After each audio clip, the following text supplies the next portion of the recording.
What happened when I trained my boss's son for a promotion I was promised, only to watch him take my position and fire me? And 3 years later, I bought the company that let him do it? I'd worked at Hallstrom Engineering for 8 years, long enough to see interns become managers, and managers turn into ghosts. I started right out of college, mechanical engineering degree in hand, desperate for a steady paycheck and a place to prove I wasn't another resume in a stack. Hallstrom wasn't glamorous. We made components for HVAC systems, metal, bolts, airflow, noise reduction, not the kind of thing that impresses anyone at a party, but it was honest work, and I loved it. My first boss, Don Hallstrom, was a legend in our small industry. Second-generation owner, old-school kind of guy, spoke like a foreman even in board meetings, always had grease on his hands. He built the company from 20 employees to over 100 by treating his people like family. At least that's what everyone said. He used to tell me, "You work for me, I'll take care of you." I believed him. By year 5, I was running an entire division, design and field testing. I knew every system we'd ever built, from the earliest fan motors to the custom soundproof housing units that won us contracts with hospitals. I'd been promised, not once but several times, that when Don retired, I'd take over as director of operations. The pay bump wasn't life-changing, but the title meant everything. It was the natural next step. Then, one spring, everything started to shift. Don's son, Kyle, came back from a startup in Seattle that had folded after burning through investor money. He was 30, cocky, and full of words like synergy and disruption. The kind of guy who wore loafers with no socks and carried an iPad everywhere, even in the shop. When Don introduced him, everyone clapped. I didn't. "This is Kyle," Don said proudly at the all-hands meeting. "He's going to be shadowing Eli for a while, learning the ropes. He's got big ideas for modernizing our operations." I forced a smile, shook his hand. "Welcome aboard." Inside, I felt the first tremor of something I couldn't yet name. Over the next 6 months, I taught him everything. How to read the acoustic test reports, how to calculate airflow ratios, how to interpret efficiency curves. He asked questions, good ones sometimes, stupid ones often, but always with that lazy confidence of someone who already believes he'll be in charge someday. He'd say things like, "Man, this whole process could be automated. Do we really need these weekly reports?" And I'd answer, "Patient, those reports are how we keep projects on spec. You automate without understanding the variables, and you'll tank our reliability metrics." He'd grin. "Yeah, but think how cool it would look in a dashboard." One day, I walked into the conference room for our weekly performance meeting and saw Don sitting at the far end of the table with Kyle beside him. Don was frowning, papers spread out in front of him. "Eli," Don said, "you've been doing great work as always, but we're reorganizing the structure a bit. Kyle's going to step into a leadership role to help streamline some of our internal processes." I blinked. "Streamline?" Kyle jumped in. "We're moving toward a more data-driven model. I'll be overseeing some of the operational metrics. You'll still handle design and testing." So that was how they phrased it. Streamline. Corporate speak for demote without saying the word. I kept my composure, nodded, said, "Of course, whatever's best for the company." Inside, I could feel the years of loyalty calcify into something brittle. 3 months later, they promoted Kyle to director of operations. My title, the one I'd been promised. He threw a team party in the break room with catered sandwiches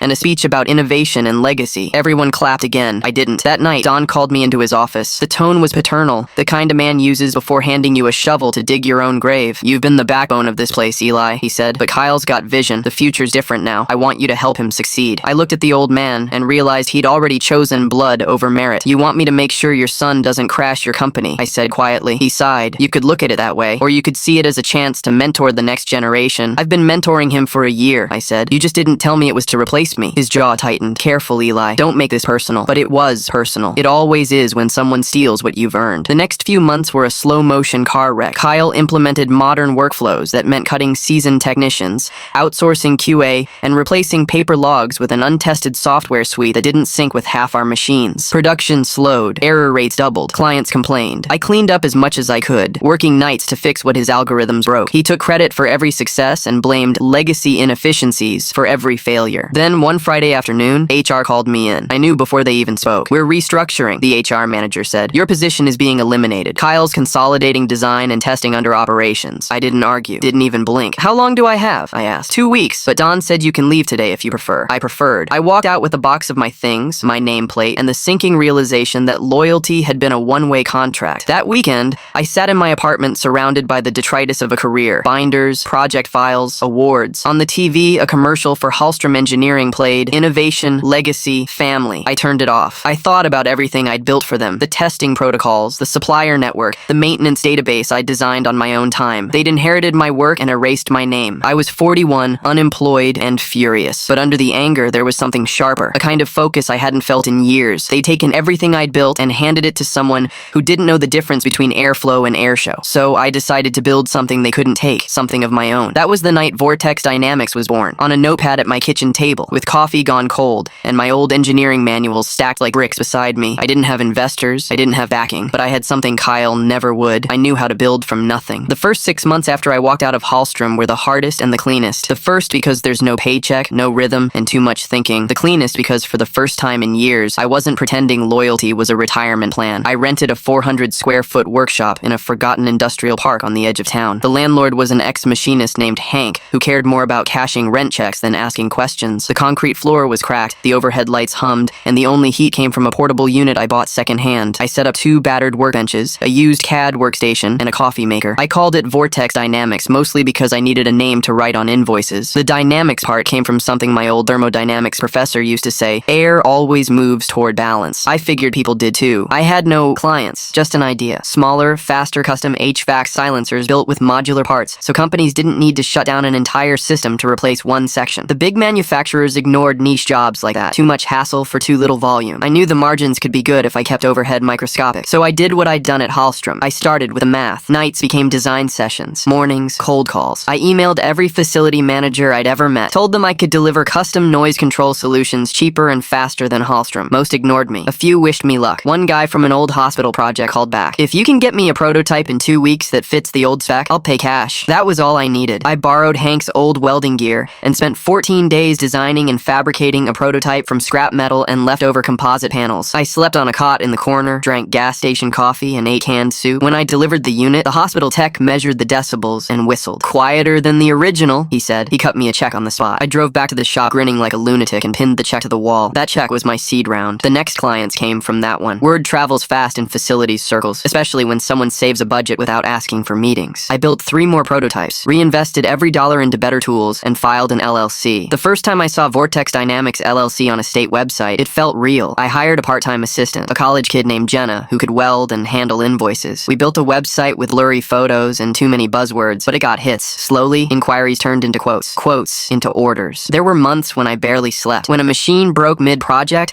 I'd rebuild it with duct tape and prayer. When clients delayed payments, I'd deliver pizzas at night. I learned the brutal rhythm of small business. Feast, famine, invoice, repeat. But each job made the system better, cleaner, leaner. I built tracking sheets, standardized specs, and learned to negotiate with suppliers who treated small orders like gum under their shoes. I paid cash, early, every time, and by the 3rd order, they started calling me sir. A year in, Vortex Dynamics cleared a modest profit, 5 digits, but positive. I took Jenna to dinner and told her she was now full-time. She cried, then laughed because the office still had a single space heater. We toasted with cheap beer and paper cups. That winter, I got my first corporate inquiry, a regional university replacing the ventilation system in its biology labs. The contract was worth more than I'd made my entire last year at Hallstrom. I bid low, dangerously low, just to get a foot in. We won it. I hired 2 more techs and leased a bigger workshop. When we delivered on time, under budget, and within spec, the project manager wrote a testimonial that I posted everywhere. That review became the marketing department I couldn't afford. 2 years in, Vortex Dynamics had 7 employees, 3 vans, and a payroll system that didn't bounce. I'd stopped waking up terrified about rent. We had contracts with hospitals, universities, and data centers. Clients Hallstrom had ignored because the orders were too small or the specs too tricky. Our edge wasn't technology, it was empathy. We answered calls, fixed mistakes fast, and never overpromised. Then, the call came that tilted everything. It was from Brighton Industrial Partners, a mid-sized conglomerate that bought struggling regional manufacturers. The voice on the line was polite, curious. "We're looking to consolidate our supplier base for a new acquisition in the HVAC sector. We've heard about your modular silencer designs. Would you be open to a presentation?" I said yes before he finished the sentence. I hung up and Googled the company. Brighton owned a dozen small firms, including, my stomach dropped, Hallstrom Engineering. They'd bought it 6 months earlier. I spent the weekend rereading every article about the acquisition. Don had retired for health reasons. Kyle was still listed as director of operations. The press release used all the right words: synergy, integration, modernization. Between the lines, I could see the rot, production issues, client churn, debt. The presentation was set for Thursday at 10 a.m. at Brighton's regional office downtown. I wore the only suit I owned, loaded the prototype into the truck, and drove there in silence. The lobby was glass and chrome, everything Hallstrom's factory wasn't. The meeting started normal enough. Slide deck, specs, projected cost savings. The procurement officer asked questions, impressed by the modular design and fast turnaround. Then the door opened mid-presentation. A man walked in late, coffee in hand, smirk in place. Kyle Hallstrom. For a second, time froze. He looked at me, blinked, then recovered with that same lazy confidence. "Well, if it isn't the legend himself," he said, sitting down like he owned the room. "Didn't expect to see you here." I smiled politely. "Good to see you too, Kyle. How's the family business?" He chuckled. "Let's just say we're in transition." The procurement officer looked between us, sensing tension but too polite to ask. I continued the presentation like nothing happened, walking them through design specs, installation data, and customer feedback metrics. Kyle kept quiet, except for one question near the end. How do you plan to handle scaling? We both know small shops struggle with volume. I met his gaze. By doing the one thing big companies forget, finishing what we start, the room went still. The procurement officer smiled faintly. We'll be in touch. When I left, I didn't look back. 2 weeks later, Brighton called. Vortex Dynamics had been awarded a pilot contract, supplying components for 3 of their subsidiaries, including Hallstrom. I stared at the email until Jenna tapped my shoulder. Is that good? She asked. I laughed so hard I nearly cried. It's better than good. We worked 70-hour weeks for 2 months, delivering flawless products. Our quality ratings blew past every benchmark. I knew how Hallstrom's old systems worked, where their tolerances failed, how their materials aged. We outperformed them using their own designs, refined, simplified, perfected. By the end of that quarter, Brighton consolidated their supplier base. They dropped Hallstrom's manufacturing division entirely and replaced it with Vortex Dynamics. On paper, it was a simple vendor realignment. In reality, it was poetic symmetry. I hadn't set out for revenge, I'd set out to survive. But sometimes survival looks a lot like revenge from the outside. At the next Industry Expo, Hallstrom's booth was half the size of ours. Kyle walked past, older, tired, no entourage this time. He nodded once, the smallest gesture of acknowledgement. I nodded back. Inside, I wasn't angry anymore. I was busy. By the start of year 3, Brighton called again, not for another contract, but for a proposal. They wanted to sell Hallstrom Engineering. The words on the screen made my pulse slow to a steady, certain beat. The company that had fired me was on the market, and I had the leverage, the cash flow, and the reputation to make a bid. When Brighton's broker sent the first term sheet, I did the arithmetic in my head the way an engineer ticks off tolerances. Fast, cold, and with a grudging respect. For the numbers, Hallstrom was listed as a package. Plant, equipment, client contracts, and inventory. Priced at about $4 million on the public ad. It felt obscene and inevitable at once. The company that had shown me the door was for sale, and I had enough runway and a track record now to make a credible bid. I didn't call my old anger in as a consultant or an actor. I used it like one of the tools in the shop. It drove me to do the boring, necessary things with a kind of clinical focus. First, the LOI. I wrote a letter of intent that made 2 points clear. 1, I would move quickly and close on an asset sale, not a stock purchase, because that limited the risk of inheriting unknown legal liabilities. 2, I'd put earnest money on the table to demonstrate seriousness. Brighton wanted speed and a buyer who could preserve the revenue stream. I wanted to own the thing and fix it. Our goals aligned enough to get to signatures. The LOI set a 60-day due diligence window. That's when the work got ugly and fascinating. I spent the next 2 months living between Hallstrom's plant and my conference table at Vortex. I hired a small team, an outside CPA who could read manufacturing PLs like tea leaves,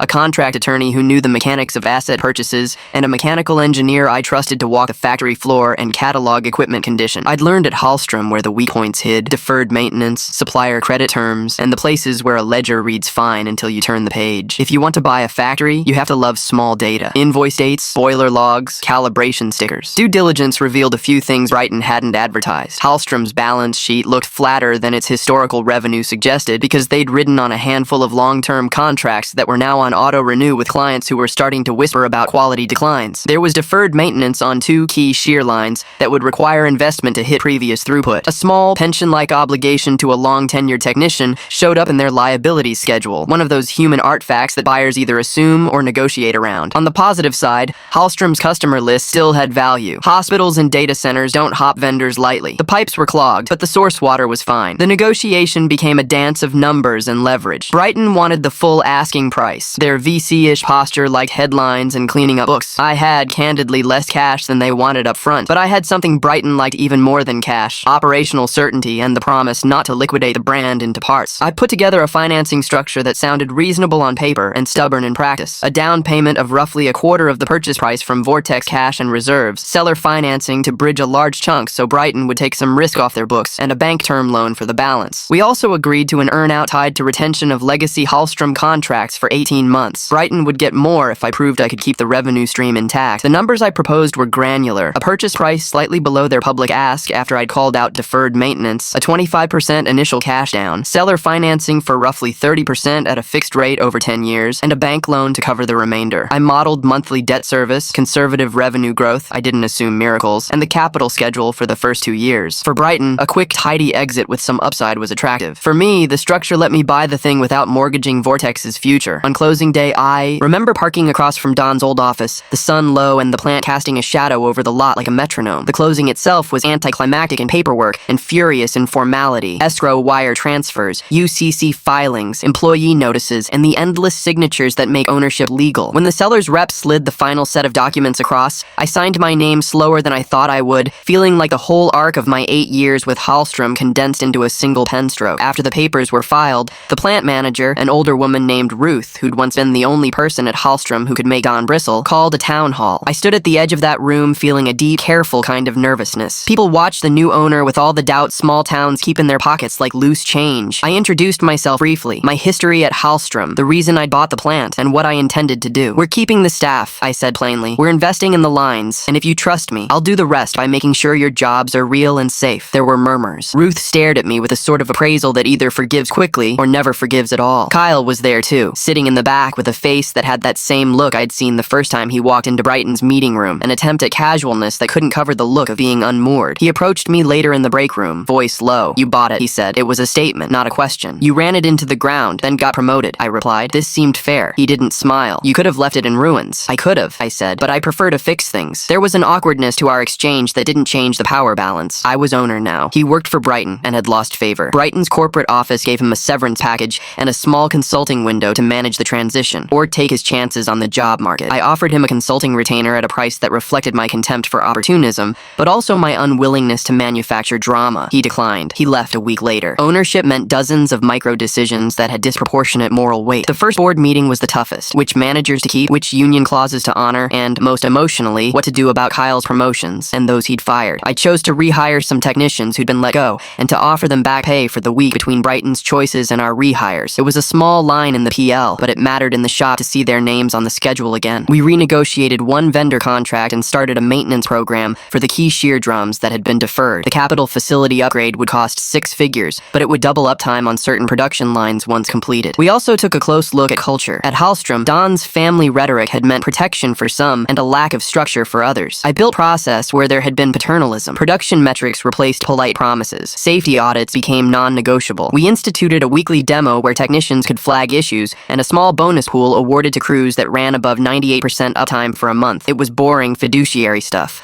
Audits, SOPs, maintenance schedules. But it repaired the trust that had become frayed when promises were a substitute for systems. On the commercial side, I leveraged exactly what Brighton hadn't wanted me to have: relationships and small job agility. Hallstrom's institutional clients, regional hospitals, and a couple of data centers were nervous at first. There were some pointed phone calls where procurement managers asked with sharp curiosity how the new owner planned to maintain quality and timelines. I sent the plant manager, Ruth, with a stack of client testimonials from our Vortex work, and we offered pilot guarantees, short-term escrow agreements where we would waive certain penalties if we missed delivery windows in the first 2 months. That level of skin in the game rebuilt trust. One by one, contracts that had been teetering came back onto our books. There were practical financial pressures too. The bank loan service was heavy, and the seller financing required regular payments. I kept Vortex's books tight and created a consolidation plan that made Hallstrom a division with shared procurement and centralized finance to shave overhead. I hired a CFO, someone who'd worked in mid-market roll-ups and could model synergies without getting sentimental. Together, we restructured inventory turns, negotiated better steel prices by aggregating purchases between Vortex and Hallstrom, and pushed a modest digital transformation on the shop floor. Barcode scanning for parts, predictive maintenance sensors on older motors, and a simple ERP rollout that replaced half-broken spreadsheets. The first 6 months of ownership were a brutal, beautiful form of work. We had late nights haggling with suppliers and early mornings mapping root causes for a recurring vibration issue on the cooling housings. I walked the plant every day, boots on concrete where I'd once walked as an employee. People started to call me boss, with less edge and more rough familiarity. A former foreman who'd been skeptical came by one morning with a thermocouple and said, "You actually know this stuff. You built it the right way." And then there was the quiet moment that felt like a true remedy. One evening after a long day fixing a production choke, Don, retired, older, a shadow of the man who'd once barked orders in the yard,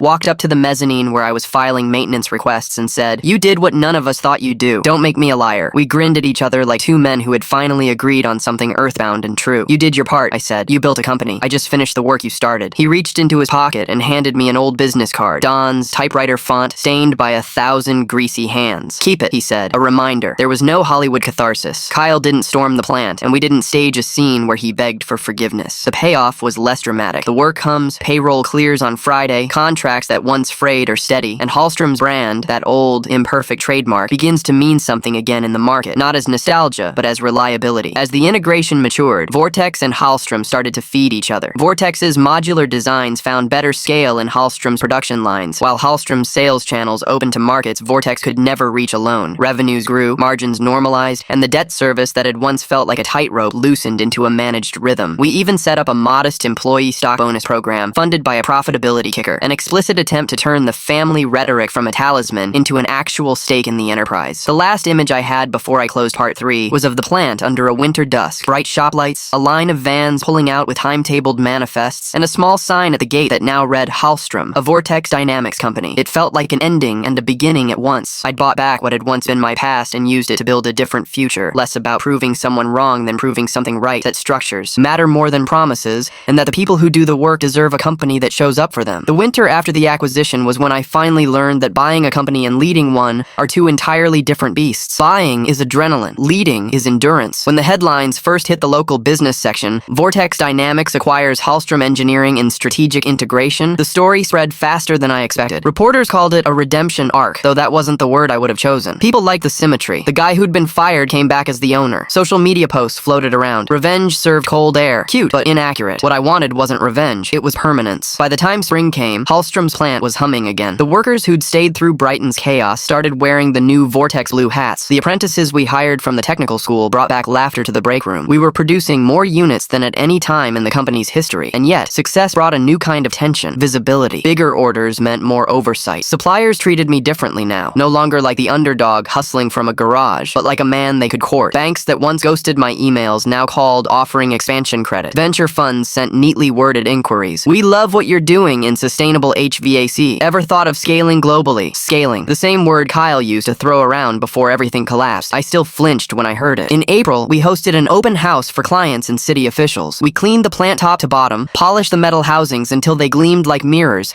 and set up a demo line showing off our newest silencer module, one that reduced noise by 30% using recycled composites. It was the kind of engineering win that gets buried in trade magazines but changes an industry quietly. I stood at the front, watching guests walk the factory floor, shaking hands, hearing laughter instead of tension. Then, through the crowd, I saw a familiar face I hadn't expected. Kyle. He looked different, leaner, grayer around the temples, carrying none of the smug confidence that used to wrap around him like armor. He waited until the crowd thinned, then approached. Eli, he said, congrats. It's impressive. You actually did it. Did what? I asked. Saved the place. He smiled faintly. I didn't think anyone could. For a second, the weight of the past pressed between us. There was a time when I might have wanted an apology, a confession, something cinematic, but I'd outgrown that. Thanks, I said simply. How's life treating you? He shrugged. Consulting, some freelance supply chain work. It's fine. Different. He hesitated. I heard you're setting up a training program. Maybe, if you ever need someone who knows the old clients? I shook my head gently. We're good, Kyle. I wish you luck, though. He nodded, embarrassed, and walked away. That was our closure. No dramatics, no shouting. Just two men finally understanding that the race was over. That summer, the Hallstrom apprenticeship program launched. 20 local students, mostly kids who'd never been told they were good at anything technical, came through our doors. They learned drafting, machining, welding, and design. I told them the truth on day one. This place was built on mistakes. Some were mine, some were others. You'll make your own. Just make sure you learn faster than the people before you. By fall, 2 of those apprentices had designed a small airflow optimization rig that cut testing time by half. I framed their prototype plans and hung them beside Don Hallstrom's old photo. When Don came by for a visit, he stood in front of it for a long time and said, "Guess I wasn't wrong about you after all. You were just early," I said. He laughed so hard he started coughing. "You're running a real outfit now. Make sure it doesn't die with you." That stuck with me. The following year, Vortex Hallstrom won a federal contract, retrofitting ventilation systems in VA hospitals across 3 states. The deal was worth more than I'd made in my entire decade of the company combined. I should have celebrated. Instead, I sat in the empty office at midnight, looking at the contract folder and feeling an odd stillness. I'd spent 10 years fighting toward this moment. The house, the respect, the company, it was all mine. But somewhere along the way,